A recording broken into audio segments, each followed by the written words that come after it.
Cookbook author Tammy Allgood is here with a great way to put your leftover hard-boiled Easter eggs to good use. We're going to make an egg and bacon salad. What could be better than that? Nothing. It sounds so good. It really does. And we are going to have a lot of leftover eggs if we're, dyeing them and then hiding them for the kids and all that kind of stuff. That's right. And so let's start with the boiling of them and get that done correctly first. Okay.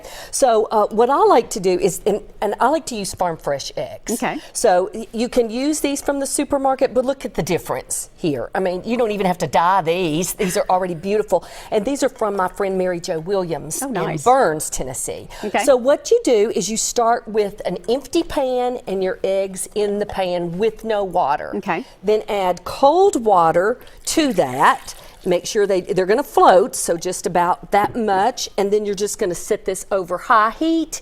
As soon as that comes to a boil, pull it off the heat, cover it, and let it sit for 15 minutes. Oh, wow. That's Done. different from the way I do it. Done. Completely done. And it's perfect changed me. every time. Okay. Every time. Good. So, and here's the result of if you don't do it correctly. All right, let me take a look here. So you can start to get that little nice gray film.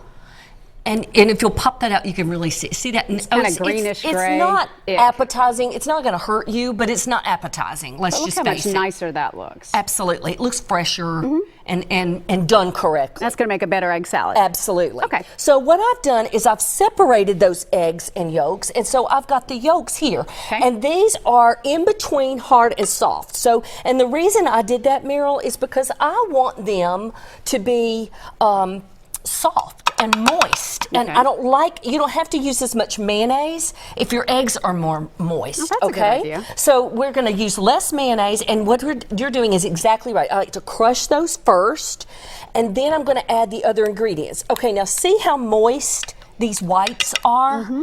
Because I took them in between the hard and the soft. So we're going to add those to this. You might want to pull that off. Yep. And then we're going to add our fun ingredients. So I'm going to add a little bit of spice with some mustard, just a tablespoon of mustard. Okay. Is that Dijon?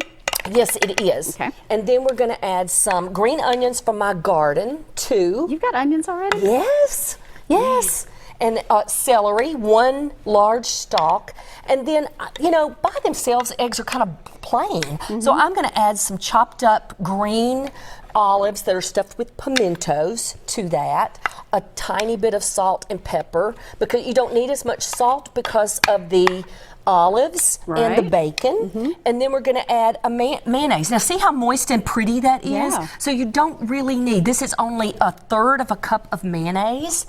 For 9 eggs. So you're going to get an overall mayonnaise flavor, which I think a lot of deviled eggs have. Yes. Okay, good. And so this is much nicer and it's much smoother and creamier because we didn't overcook our eggs. Cool. Okay, now you can mix all of that up ahead of time. Just don't add your cooked and crumbled bacon until the very end. Okay. Because we want that to kind of retain a little bit of the crunch in there. That's a good with the tip. celery. Okay. So I've got, I like Beatty Farms bacon, so I have cooked and crumbled about 6 pieces of bacon. You may do more. That's just fine. Beatty Farms is up in Murfreesboro. In Murfreesboro, right? that's Nice. right. That's right. Hometown So folks. between the farm fresh eggs from Mary Jo and the Beatty Farms bacon, we've got plenty of good homegrown ingredients here. This now you looks can serve terrific. it by itself just like this with the garnish of more bacon, or you can put it on a sandwich. And what I've been doing is pulling spinach from my garden as well. So I like these spinach leaves with it to add just a little pop of green.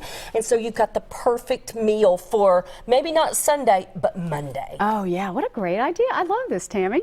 Yeah, Thanks. Happy Easter. Appreciate you being with us today. It's recipe number 5511. It's available on our website at newschannel5.com.